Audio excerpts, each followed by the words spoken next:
100টা economic zone 50 বছর পর হতেই পারে, কিন্তু আজকে বসে আমি যদি একই সাথে 100টা করার চেষ্টা করি তাহলে একটা প্রবলেম। সো এই কারণে আমি ইকোনমিক জোন 100 থেকে কমে 5-এ নিয়ে এসেছি।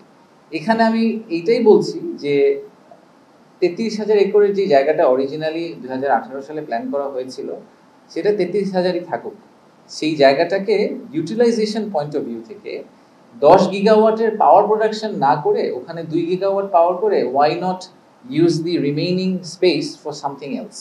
সো ল্যান্ড ইউজটাকে আমরা ডাইভার্সিফাই করার কথা বলছি। আমি আসলে প্রজেক্টকে আর বড় করার কথা বলি নাই, প্রজেক্টটা আগের জায়গায় আছে, কিন্তু ইউটিলাইজেশনটাকে আমি আর একটু ডাইভার্সিফাই করতে চাই। That is the view of the current leadership. Of course হতেই পারে আমরা একটা ভিশন দাঁড় করিয়ে দিয়ে চলে যাব, আমি এই জন্যই এটাকে বলেছি এটা living master plan. It can change. Of course ভবিষ্যতে যে লিডার আসবেন উনি যদি মনে করেন না ফিশ প্রসেসিং এ বাংলাদেশ আসলে যাওয়ার কোনো দরকার নেই, ফিশিং পিলারটাকে বন্ধ করে দেন, দরকার নেই, এটা ফিশিং নিয়ে আমাদের চিন্তা করা দরকার নেই, আমরা নদীর উপরে থাকি আর ল্যান্ডের উপর থাকি, সমুদ্রে আমাদের যাওয়ার দরকার নেই। They can obviously decide what they want to do.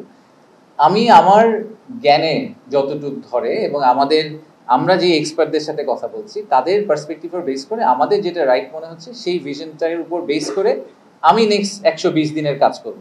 এরপরে যিনি লিডারশিপে আসবেন, যিনি এক্সিকিউটিভ চেয়ারম্যান হবে মিরার, উনি যদি একটু জাহাজটাকে একটু বায়ে চাপ ঘোরাতে চান, ডানে ঘোরাতে চান।